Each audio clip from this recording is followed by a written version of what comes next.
We are back with another video. Before we get into the video, like, comment, and subscribe to the channel. The Recording Academy has reached out to both UMG and Champagne Thickums to submit Iceman, Habiti, and Maid of Honor for consideration, according to anonymous sources from Champagne Thickums' OVO team. Champagne Thickums insisted on not submitting the albums as he's not interested in the Grammys, but UMG is doing everything possible to make him submit it.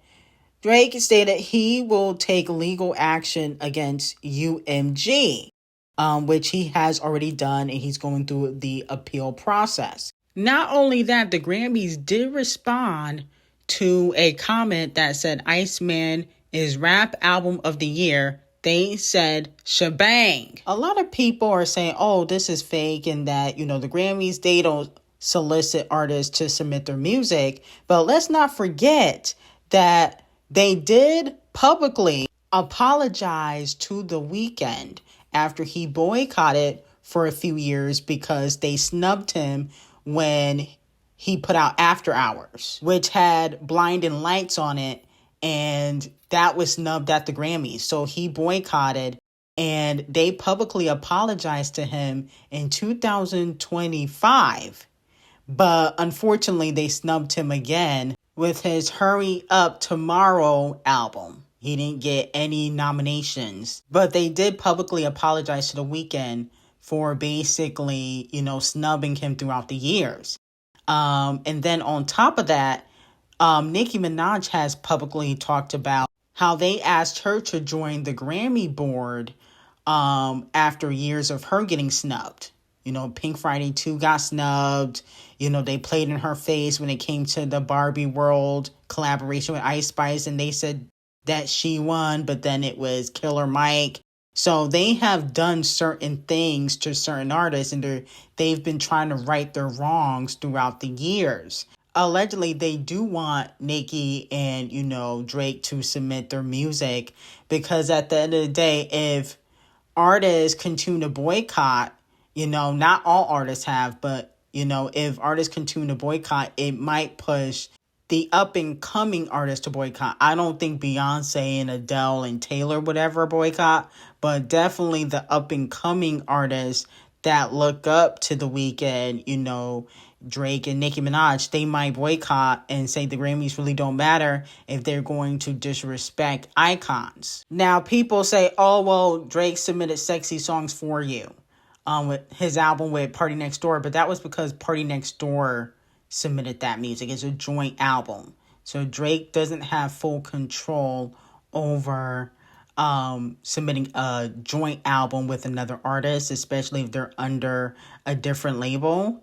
Party Next Door is signed to OVO, but he has a deal with Sony. It's not under Universal. But the point of the matter is, technically, labels can submit artist music even without the artist's permission. The artist would have to go to the label and say, I don't want to submit my music at all, like The Weeknd did.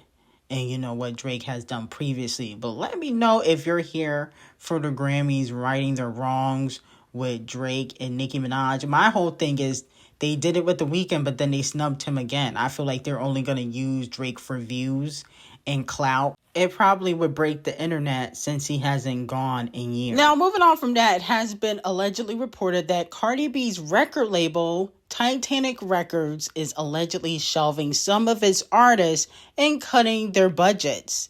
There is widespread speculation that the label may be struggling financially and unable to pay employees due to lack of funding.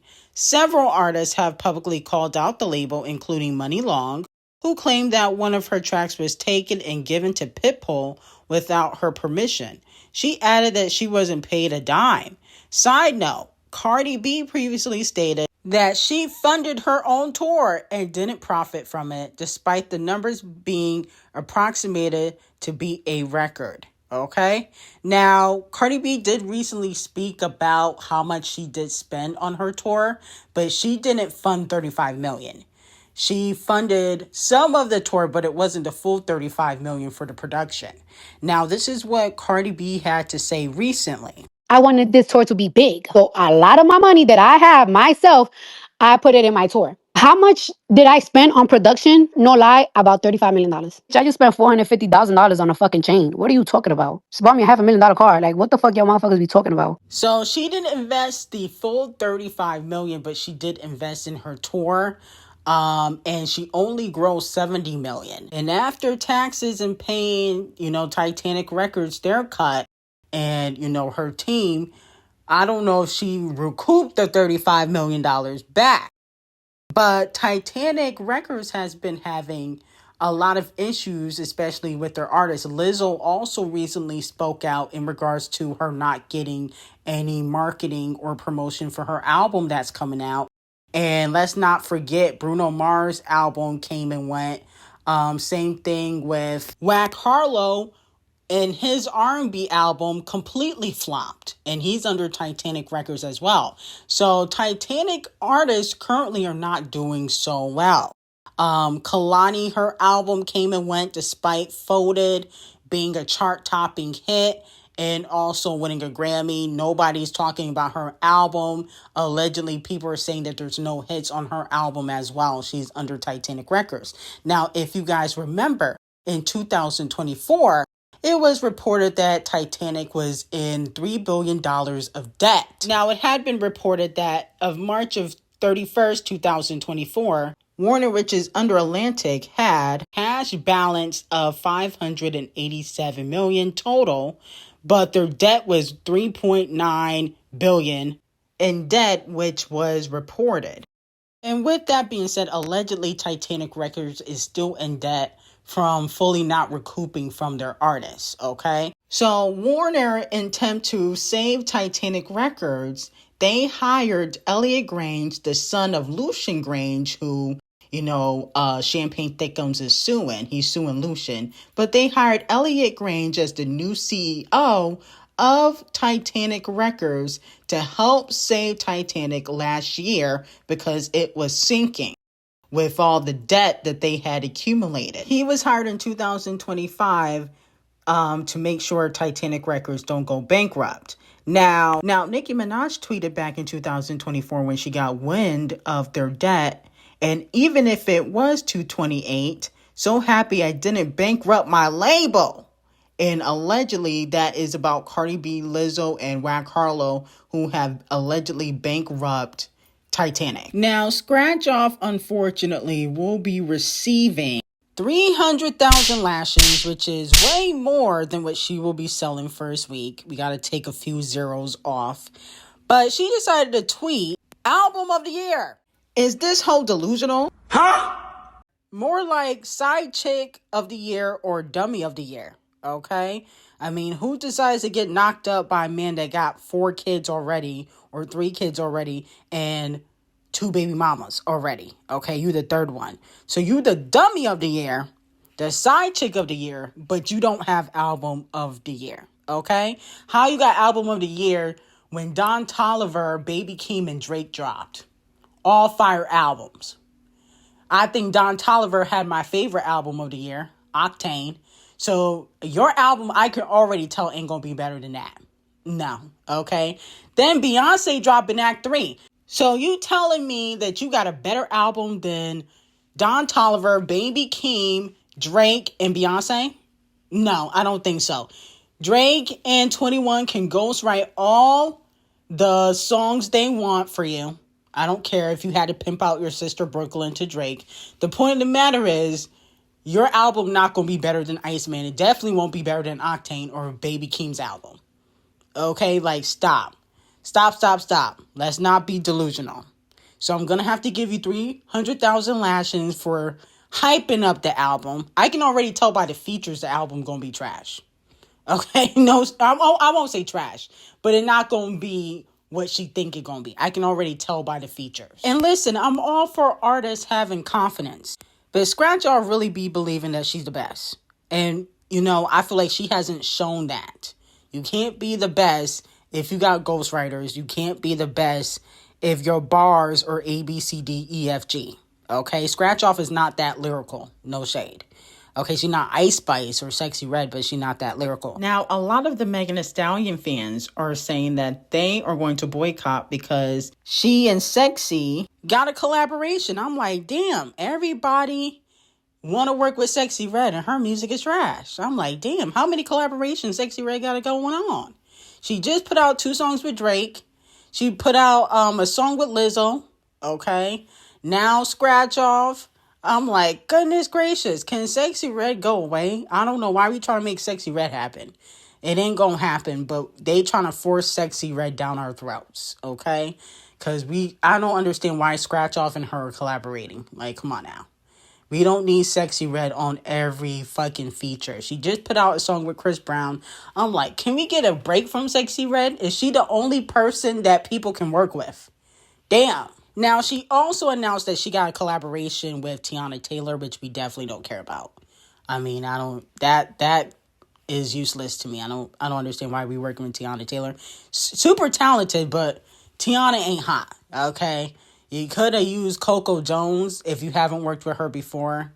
I just don't understand why we calling up Teyana Taylor for a collaboration. Or even Leon Thomas. You couldn't afford Leon Thomas? I mean, that would have been better than Teyana. Now, moving on from that, Gorilla Glue reveals that one of the members of Destiny Child will be on her next album at the AMAs. Now, we all know it's not going to be Michelle, because who wants Michelle on a song? Nobody. Okay? I don't even think people want Kelly on a song. They only want Kelly when they can't afford Beyonce. So, with that being said, I think it probably is Kelly. Because I don't think if it was Beyonce, she would be able to say it. I don't think Beyonce would allow her to openly say that they have a collaboration. So let me know if you guys would be here for a Kelly and Glorilla collaboration. Now, I really don't listen to Kelly like that anymore. Not any recent music. I don't know if she even make music, but I listen to Motivation and, you know, her older stuff like Kisses Down Low, but I don't listen to new Kelly Rowland. Okay, so I don't know if she even still make music, but a Kelly Rowland collaboration in 2026 is a chippity chop. Okay, like that don't even need to happen. It's definitely gonna flop on the charts. We do not care about Kelly Rowland at all. But you know, if you can't get Beyonce, call up Kelly. Now, moving on from that, Kendrick Lamar's album G0ING has now sold over 600,000 per sales worldwide. The album debuted at number 1 on Billboard 200 with 320 units sold, including 32,000 in per sales, despite being a surprise drop. It's now the 3rd best-selling rap album of the decade in less than 2 years. And allegedly, Kendrick Lamar will be dropping more music this year. Okay, could be a collaboration, but he will be dropping something. And also, it has been reported that the King of Rap is doing another stadium show. Kendrick Lamar is scheduled to perform at Kuala Lumpur, Malaysia, on October 25th, 2026, at the National Hockey Stadium, according to the Malaysia Department of Tourism 2026 calendar of events. So Kendrick Lamar is not stopping. The King of Rap is doing another stadium show, and this is why he's been the King of Rap. There hasn't been a lot of male rappers that can do stadium shows, especially by themselves and not overseas. Okay, no shade. So we do got to give Kendrick Lamar his 10s. Now, let me know if you guys think that Champagne Thick Gums can do a stadium world tour, because Kendrick already proved that he can do it. Even on the G0ING tour, or I think it was the G0ING tour with SZA, he did some solo shows overseas. But people try to act like Kendrick is only known in the U.S. Not if you're doing a stadium show in Malaysia. You can't be. You can't. The label's not even going to allow any artists to do stadium shows if they feel like you cannot sell it out. Okay, they're not going to allow that. Because if you can't sell out a stadium, the labels lose money. okay?